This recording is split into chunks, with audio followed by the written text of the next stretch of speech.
Ne faites jamais confiance aux bonnes affaires trop pressantes. Je l'ai compris trop tard avec ce fauteuil à 20 € que le vendeur m'a presque imposé. Avant mon départ, il m'a agrippé d'une main glaciale pour murmurer « Ne lui parlez pas la nuit et surtout, ne l'écoutez pas ». J'ai souri, j'ai pris la route. Ce soir-là, l'horreur a commencé. C'était un samedi de novembre. Une brocante dans un village de la Nièvre, organisée dans la cour d'une ancienne ferme. Il pleuvait depuis le matin. Les allées étaient bondées et boueuses. Plusieurs visiteurs étaient courbés sous leur parapluie, pressés de partir. Et au fond de la cour, entre une armoire normande et des caisses de vaisselle dépareillées, ce fauteuil trônait. Un Voltaire de style ancien, velours bordeaux, pieds sculptés, accoudoir incurvé, dans un état impeccable pour son âge. Aucune déchirure visible, aucune tache, une seule anomalie, un léger creux dans le coussin d'assise. La marque d'un corps qui se serait assis des milliers de fois à la même place. Le vendeur s'appelait Raymond, la soixantaine. Visage creusé, regard fixe. Il m'observait depuis le début, les bras croisés, sans dire un mot. Quand je me suis approché pour l'examiner de plus près, il a lâché sa première phrase. « Vous pouvez l'avoir pour 20 €. » J'ai froncé les sourcils. 20 € pour une pièce comme ça. J'ai demandé pourquoi si peu. Il a eu un geste vague de la main, comme si la question l'ennuyait profondément. Il a appartenu à ma mère, et à sa mère avant elle. Je veux juste qu'il parte. J'aurais dû poser d'autres questions. J'ai sorti un billet de 20 €. Il l'a glissé dans sa poche, sans même le regarder, comme si l'argent était secondaire. Quand j'ai ouvert mon coffre, Raymond s'est approché une dernière fois, sa main sur mon bras. Cette phrase que je t'ai déjà citée, mais que je dois répéter parce qu'elle prend un sens différent maintenant que je connais la suite. Ne lui parlez pas la nuit, et surtout, ne l'écoutez pas.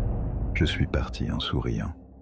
À 23h30, le fauteuil était dans mon salon, placé face à la fenêtre, entre le canapé et la bibliothèque. Il s'intégrait parfaitement, trop parfaitement, comme s'il avait toujours été là. La première chose que j'ai remarquée, c'est la chaleur, pas une chaleur ambiante, pas le résidu d'un radiateur. Quand j'ai posé ma main sur le velours, c'était tiède, comme si quelqu'un venait de se lever, comme si quelqu'un avait passé des heures dans ce fauteuil et qu'il conservait encore la température de son corps. J'ai retiré ma main. Je me suis dit que c'était la voiture, la route, le transport. Je me suis convaincu. À minuit, j'ai éteint les lumières. Dans le couloir, juste avant d'entrer dans ma chambre, je me suis retourné une dernière fois. Le fauteuil était là, dans le noir. Et dans ce noir, il y avait quelque chose. Pas visible, pas sonore, juste une évidence animale, le genre d'instinct qui te dit de ne pas fermer les yeux dans cette direction. J'ai fermé ma porte à clé. La première nuit, il ne s'est rien passé. Le deuxième jour, l'odeur est arrivée. Tabac froid et eau de lavande. Une odeur de vieille dame, précise, concentrée. Elle flottait autour du fauteuil en cercle parfait, comme si elle l'habitait.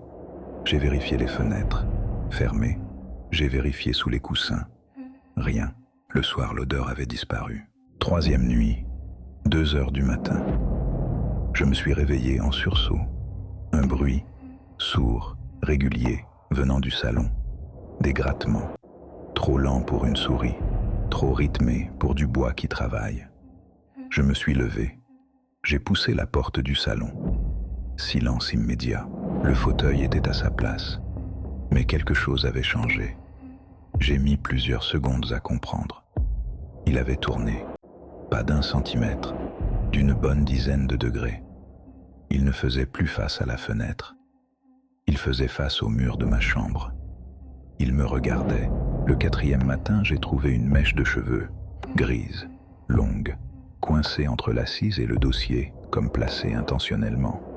J'ai utilisé une pince à épiler pour l'extraire. Elle était emmêlée à quelque chose de plus petit, enfoui dans la couture. Une molaire humaine, usée, jaunie. J'ai appelé Raymond ce soir-là. Son numéro était sur le flyer de la brocante. Il a décroché à la deuxième sonnerie, comme s'il attendait mon appel. Qu'est-ce qu'il y a dans ce fauteuil? Long silence. Ma mère y est morte. Elle ne l'a jamais quitté pendant ces 8 dernières années. On a préféré ne pas chercher à savoir ce qu'il contenait. Il a raccroché. La 5e nuit, les grattements sont revenus. Cette fois, je n'ai pas bougé. J'ai écouté depuis mon lit. Et après de longues minutes de silence parfait, j'ai entendu autre chose. Un soupir. Long. Épuisé. Venant du salon. Le soupir de quelqu'un qui attend depuis beaucoup trop longtemps. Le 6e jour, j'ai pris un cutter. J'ai commencé par le dessous du fauteuil, là où le tissu est tendu sur le châssis. Il a cédé facilement. Trop facilement. Comme si quelque chose l'avait déjà décollé de l'intérieur. Il n'y avait pas de mousse, des vêtements, des dizaines et des dizaines de couches, des robes, des bas, des mouchoirs brodés, compressés, tassés, comme si quelqu'un avait passé des années à bourrer cet espace centimètre par centimètre. Je les ai extraits un par un. L'odeur de lavande est devenue insupportable. Au fond du châssis, là où il ne devrait y avoir que du bois, mes doigts ont touché du métal. Une boîte en fer blanc, fermée à clé. Je l'ai forcée avec un tournevis. À l'intérieur, des photographies, des dizaines. Des gens photographiés dans leur sommeil, inconscients d'être filmés. Sur chaque photo, au dos, un prénom et une date. Toutes les dates correspondaient à des décès. J'ai retourné la dernière, c'était moi, assis dans ce fauteuil, endormi. Prise il y a 2 nuits depuis l'intérieur du salon, à une heure où j'étais censé être dans ma chambre. Porte fermée à clé, fenêtre fermée, au dos, mon prénom et une date, celle d'hier soir. J'enregistre ce récit depuis ma voiture. Le fauteuil est dans la rue.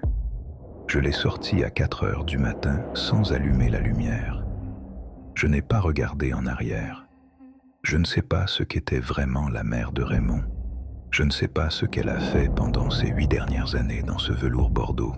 Je ne sais pas si ce qui grattait à l'intérieur était encore là quand j'ai ouvert la boîte. Ce que je sais, c'est que la date inscrite au dos de ma photo était hier, et que je suis encore là, pour l'instant. Dis-moi en commentaire, quel est l'objet le plus étrange que tu as chez toi, parce qu'on ne sait jamais vraiment d'où ils viennent. Abonne-toi pour ne pas rater le prochain dossier.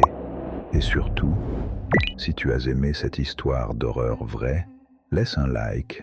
C'est ce qui me permet de continuer à fouiller des récits paranormaux que personne d'autre ne raconte. Chaque histoire angoissante que tu vois ici, je l'ai traquée pour toi.